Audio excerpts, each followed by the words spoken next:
80 to 90 countries है जिसमें आपका कंटेंट जा सकता है। अब वो सैटेलाइट भी करेंगे, वो ओटीटी भी करेंगे, वो इवन यूट्यूब पे भी करेंगे, लैंग्वेजेस में भी करेंगे।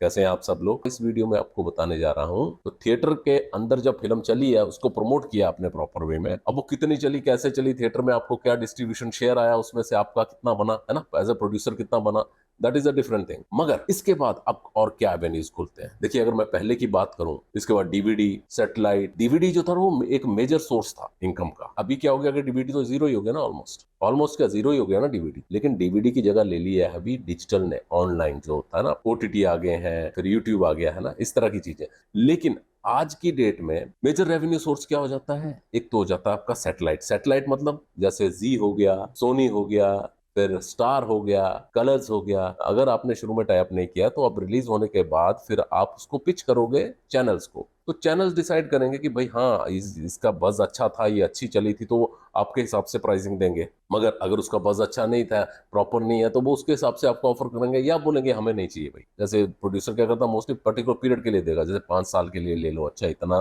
Particular lump sum amount, 1.5 crore 2 crore, बड़ी फिल्म है तो ज्यादा अमाउंट जो मांगते हैं वो आपको मिल जाएगा उसमें, है ना। उस तरीके से टाइप हो जाता है। 5 साल के बाद फिर से राइट्स आपके पास आते हैं, फिर बेच दो। आजकल हो क्या गया है कि ओटीटी प्लेटफॉर्म्स भी हैं। ओटीटी एक अलग राइट हो गया। ओटीटी और सैटेलाइट अलग कैसे? सैटेलाइट तो हो गया ना जो चैनल पे आएगा आपका टेलीकास्ट होके। ओटीटी तो आप जानते ही हो, सब्सक्रिप्शन बेस्ड है। वो अमेजॉन हो गया, नेटफ्लिक्स हो गया, डिज्नी हॉटस्टार हो गया, सोनी का आ गया, कि ये आपके ओटीटी प्लेटफॉर्म हो गए। ओटीटी मतलब डिजिटल हो गया और सैटेलाइट अलग है। तो अभी होता क्या है कि जब आप सैटेलाइट को राइट्स देते हो ना, अब उनके भी अपने ओटीटी हैं। जैसे सोनी का सोनी लिव है, स्टार का डिज्नी हॉटस्टार है, कलर्स का वूट है। तो अभी समझो इनमें आपकी डील हो रही है, तो वो बोलते हैं कि भाई सैटेलाइट और ओटीटी सब चाहिए अपने को, बट मोस्टली वो सैटेलाइट का ले रहे हैं तो सैटेलाइट का ही लेते हैं। लेकिन वो कहते हैं कि क्योंकि हमारा ओटीटी का भी प्लेटफॉर्म है, जो सैटेलाइट है वो समझो उन्होंने एक्सक्लूसिव 5 साल के। एक्सक्लूसिव का मतलब ये होता है कि आप फिर किसी दूसरे चैनल को 5 साल में सैटेलाइट के लिए नहीं देंगे। ओटीटी जो है ना, वो बोलते हैं नॉन एक्सक्लूसिव। तो नॉन एक्सक्लूसिव का मतलब सैटेलाइट के साथ ओटीटी जो उनका है, सिर्फ उनका ओटीटी है, उसी ओटीटी के लिए आप उसको दे रहे हो। कलर्स को हम दे रहे हैं तो कलर्स वाले को बोल रहे हैं कि कलर्स आपका वूट जो है ना, आप सिर्फ वूट पे चला सकते और कहीं नहीं। लेकिन अभी चक्कर क्या हो गया कि ओटीटी भी आ गया, सेपरेट ओटीटी, जैसे अमेजॉन, नेटफ्लिक्स, तो उस पर भी बेचना है। वो बोलेंगे यार ये क्या है, ये तो नॉन एक्सक्लूसिव हो गया, नॉन एक्सक्लूसिव की तो प्राइसिंग कम हो जाती है। इनके लिए तो एक्सक्लूसिविटी उसी की है ना, प्योरली भाई हमारे पास ही होना चाहिए। आपने तो उधर के वूट को भी दे दिया।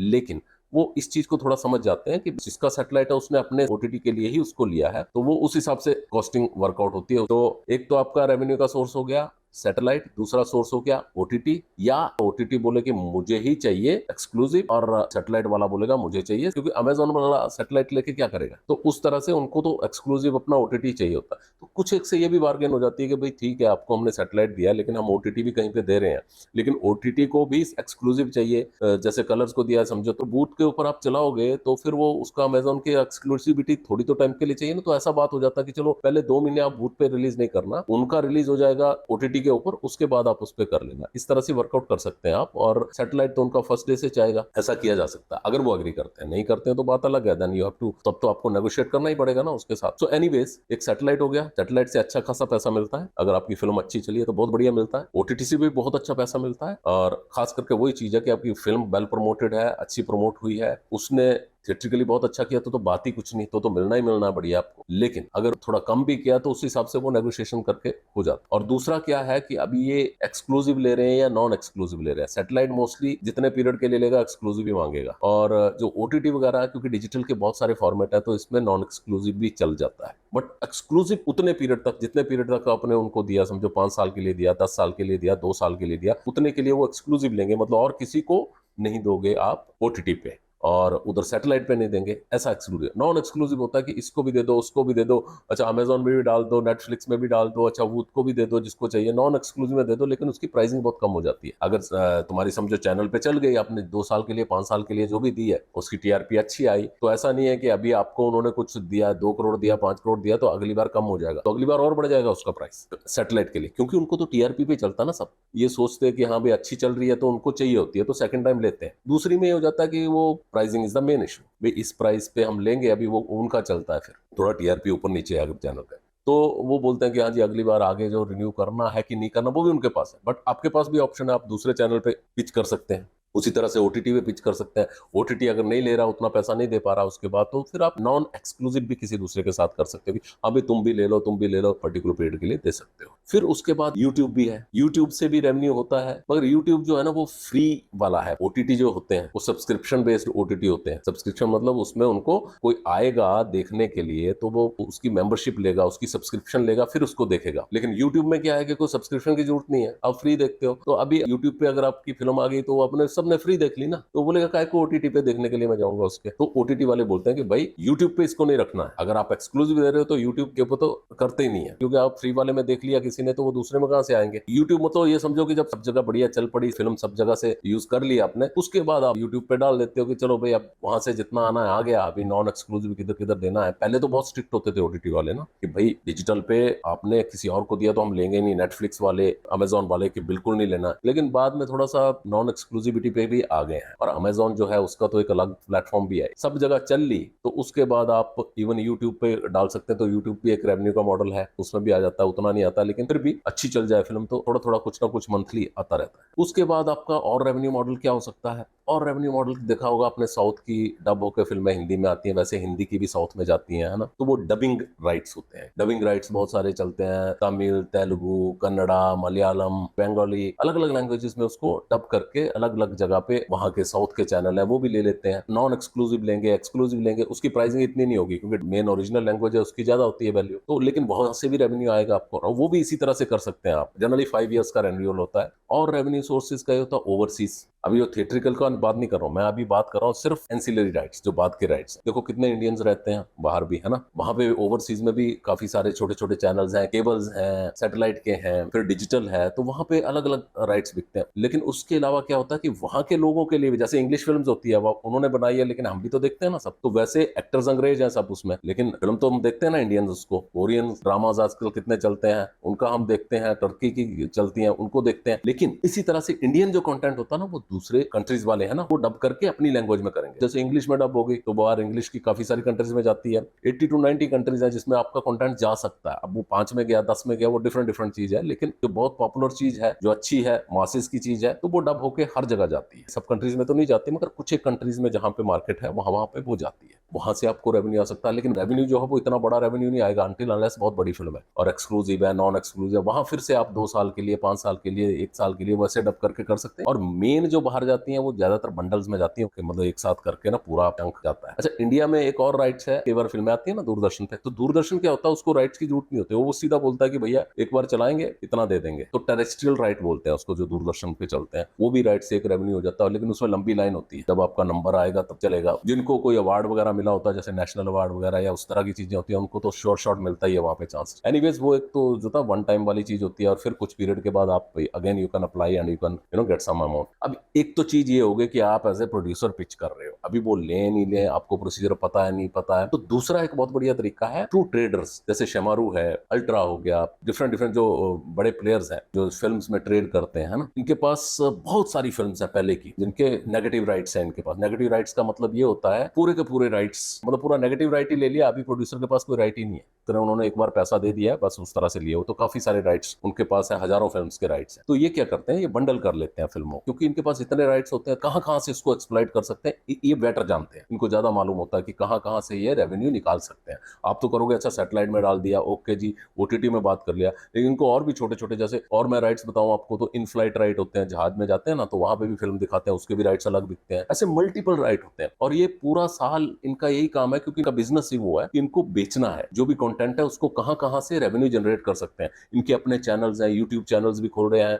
उसमें से भी रेवेन्यू शेयर हो जाएगा। फिर आपके ओटीटीज हैं, उनमें भी ये पिच करते रहेंगे, साउथ से लेके मतलब सबके साथ ये टच में होते हैं। तो उस पर्टिकुलर चीज के लिए ये 2 तरीके से कर सकते हैं, या तो ये लमसम करेंगे कि चलो आप, जैसे मैंने बोला, नेगेटिव राइट दे, अगर अच्छी फिल्म होगी तो बार्गेन करके वो सही रेट देंगे, अगर मीडियोकर फिल्म है ठीक है ओके, देन बार्गेन होगी उसमें। और समझो ना कि अगर आपको सैटेलाइट पर्टिकुलर अमाउंट देगा तो ये ऑब्वियसली उससे कम ही देंगे, लेकिन आपकी जब जा ही नहीं रही है वहां पे, सैटेलाइट राइट पे आप डायरेक्टली कर ही नहीं पा रहे हो, तो आपको अमाउंट तो चाहिए ना, तो आप इधर से पिच कर सकते हो उसको। अभी हमने ये पूरी फिल्म खरीद ली, अब इस फिल्म को हम आगे जाके बेचेंगे अपने हिसाब से, ये पूरी फिल्म हमारी, अब आप ये लो, लमसम अमाउंट लो और आप बैठ जाओ। और अभी भी ऐसा ही जनरली चलता है। आजकल थोड़े से अवेयर हो गए हैं, तो वो करते हैं कि नहीं ऐसा नहीं जी, हम आपको ना 5 साल के लिए देते हैं, तो 5 साल के बोल रहे हैं, अच्छा 5 साल के लिए दे तो 5 के लिए एक्सक्लूसिव दे दो मेरे को, या 11 साल के लिए एक्सक्लूसिव दे दो मेरे को, मैं ही सब कुछ करूंगा, आपको उतने का पैसा मैंने दे दिया। अब मैं ओटीटी करूं, मैं सैटेलाइट करूं, कुछ आपको लेना देना नहीं है। दूसरा क्या हो जाता है कि ये बोलते हैं कि भाई मैं पैसा तो दूंगा नहीं इसका, हाँ? लेकिन मैं ये कर देता हूं कि आप मेरे से एग्रीमेंट कर लो 5 साल के लिए या 6 साल के लिए, या फिर जब भी किसी के साथ एग्रीमेंट होगा उस हिसाब से हम कुछ वर्कआउट करेंगे, मगर फिलहाल हम इसको ना शेयरिंग पे करेंगे। मतलब समझो कि 25% जो हम रख लेंगे, 75 आपको दे देंगे, या 20% हम रख लेंगे, 80 आपको दे देंगे, या फिर 15% हम रख लेंगे, 85 आपको दे देंगे, या फिर 30% हम रखेंगे, 70 आपको देंगे सैटेलाइट वगैरह के लिए। अगर इन्होंने कोई भी पैसा आपको नहीं दिया तो इस तरह से शेयरिंग हो जाती है कि आपको ज्यादा मिलेगी, इनको कम मिलेगी। या फिर ऐसा हो सकता है कि एक छोटी सी एमजी अमाउंट दे दें कि भाई इतना तो नहीं है, समझो 5 करोड़ में जाने की एक्सपेक्टेशन है, आप 50 लाख या 1 करोड़ रुपया दे देते हैं और बाकी फिर शेयर बढ़ जाएगा, 60-40 हो जाएगा, कुछ इस तरह से वर्कआउट करके वो एक्सप्लॉइट करके देंगे। हर जगह पे करेंगे, वो सैटेलाइट भी करेंगे, वो ओटीटी भी करेंगे, वो इवन यूट्यूब पे भी करेंगे, लैंग्वेजेस में भी करेंगे, डब करके उसका चार्ज लेस करके बीच में जब जो भी एक्चुअल कॉस्टिंग होगी वो खुद ही डब कर लिया करेंगे और सेंसर सर्टिफिकेट लेके आगे डालते रहेंगे। तो वो एक रेवेन्यू शेयर मॉडल हो जाएगा। नेगेटिव राइट क्यों देता है आदमी? वो बोलता जी मुझे तो ये 4 चाहिए, वो बोलता 4 तो सवाल ही नहीं है, 2 या 2.5 के ऊपर से ये है नहीं, तो आप लमसम करो, चलो 2 ले लो या 2.5 ले लो, समझो बोला उन्होंने,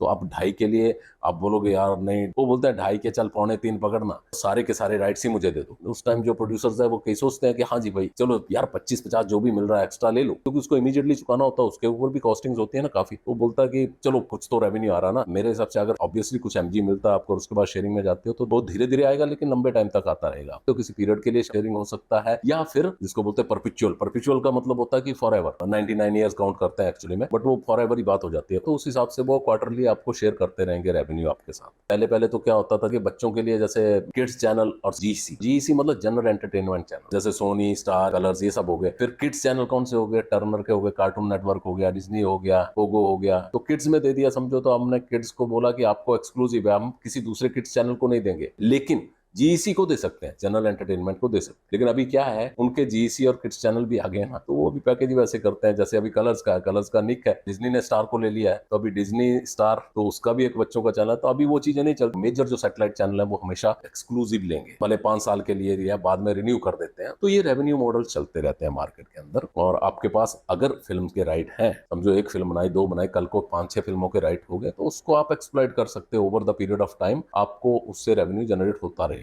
कुछ एक फिल्म्स का होता है, कुछ एक का नहीं आता, कोई नहीं चलती है, कोई तो 5-5 साल भी नहीं जाती है। ट्रेडर्स का मेन क्या हो जाता है कि ये लोग ना बंडल बना लेते हैं। अभी इनकी समझो बाकी भी फिल्में हैं, कोई 100 फिल्में हैं, 100 फिल्मों का टाइप कर रहे हैं, तो ये तो 2 फिल्में ये भी डाल दी बीच, लेकिन उसमें प्राइसिंग बहुत कम हो जाती है। तो चलो कुछ तो आ रहा है आपको, जो करोड़ों की बात है वो कुछ लाख आ जाएगा, लेकिन आ तो रहा है ना। वैसे तो अकेले में जा ही नहीं रही थी। और जो अच्छी फिल्म होती है वो तो ऑब्वियसली सिंगल में चली जाती है। तो अच्छी फिल्मों के साथ जो बंडल होता है ना, मतलब खराब तो वो भी नहीं लेंगे, वो तो सारी फिल्में देख के लेते हैं, मगर समझो ये उनको पैकेज दे देते हैं कि ये देखो जी हमारी 200 फिल्में हैं, ये 200 फिल्में दे रहे हैं हम, तो वो उसमें से छांट लेंगे। 200 तो नहीं चाहिए यार, मेन मेन तो आपकी समझो 10 फिल्में चाहिए थी अपने को, 10 या 20, आपने पूरा पैकेज ही देना है, तो इसका हम कुछ और वर्कआउट करेंगे। मेजर पैसा तो उसी का मिल रहा है आपको 10-15 फिल्म का, लेकिन फिर भी पैकेज में वो चली जाती है, तो वो करोड़ों वाली जो है ये लाखों में चली जाएगी। लेकिन उसमें भी वो छांटते हैं कि यार ये तो बिल्कुल ही नहीं चाहिए। तो जैसे 200 का दिया पैकेज, तो बोलेगा नहीं जी 200 में से 60-70 तो ये वाली तो चाहिए नहीं, हमें मेन चाहिए थी 15-20 जो बड़ी फिल्में हैं, उसके साथ में हम जो दूसरी ले रहे हैं वो भी हमें अच्छी चाहिए। तो वो हम समझो ना कि आपकी 75 फिल्में रिजेक्ट कर रहे हैं, तो हम आपकी टोटल 125 फिल्म ले रहे हैं, तो उसका एक लमसम पैकेज हो जाता है, उसके हिसाब से वो करते हैं। अब एज ए इंडिविजुअल प्रोड्यूसर जाओगे तो बहुत अच्छी फिल्म है, बड़ी फिल्म है, तो ये हो जाता है कि आप चलो कर सकते हो उसके साथ डील, क्योंकि उनको भी चाहिए होती है।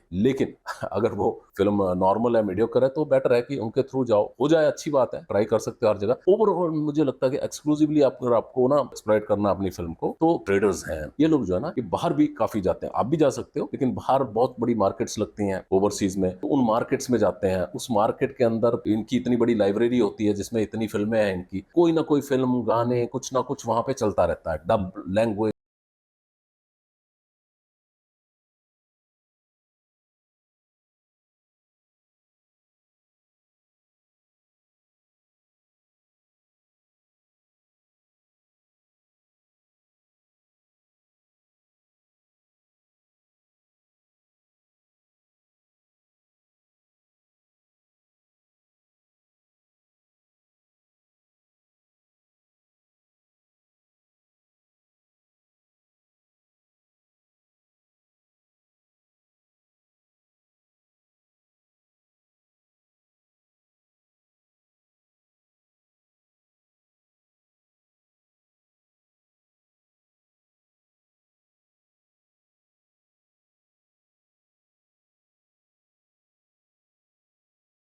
तो आता ही है, मगर कम आएगा ज्यादा आएगा उस तरीके से होता है। अब बात यह है कि अगर आपने फिल्म ही इतनी बड़ी कर दी है, समझो फिल्म जो है वो 5 करोड़ में बन सकती है, उस 5 करोड़ की वर्थ वाली फिल्म को आपने 10 लगा दिया हुआ है। अगर कमा लिया अच्छी बात है, थिएटर से कुछ आ गया, जो थिएटर से भी मैंने बोला कि वो जो कलेक्शन होती है वो ग्रॉस और नेट होती है। आप देखना चाहे तो पिछले वीडियोस में देख सकते हैं, तो ग्रॉस में तो बड़ा दिखाते हैं कि अजी 100 करोड़ है, लेकिन एक्चुअली में नेट में वो सीधा 100 का 70 हो जाता है, और फिर 70 का भी आधा कर लो ऑलमोस्ट, क्योंकि वो आधा मल्टीप्लेक्स को चला जाता है, बाकी आपका आ गया। समझो वो रेवेन्यू आपका जो भी आ गया, उसमें आपको लॉस हुआ, प्रॉफिट हुआ, जो भी हुआ, जो भी अमाउंट आया आपका वो आया। उसके अलावा आपको जो बाकी रिकवर करना, वो सैटेलाइट से करो, ओटीटी से करो। एक बारी में नहीं होता, फिर धीरे धीरे होता है। पहले डीवीडी का बहुत सहारा होता था, मगर अभी ओटीटी का ऑब्वियसली सहारा हो। पहले ओटीटी था ही नहीं। डीवीडी क्या था कि एटलीस्ट 10-10 हजार, 20-20 हजार, इवन 1-1 लाख जो बड़ी फिल्म है डीवीडी एक ही साथ निकाल देते थे। उसके कॉस्ट भी आपको मालूम है, अच्छी खासी कॉस्ट होती थी डीवीडी की। पायरेसी भी बहुत होती थी, फिल्म भी कमाते थे डीवीडी वाले। सो अब खैर डीवीडी की बात ही क्या करनी, वो तो कब से चली गई है। तो ठीक है, चैनल को सब्सक्राइब कर लो, खुश रहिए, मस्त रहिए और एंजॉय करिए।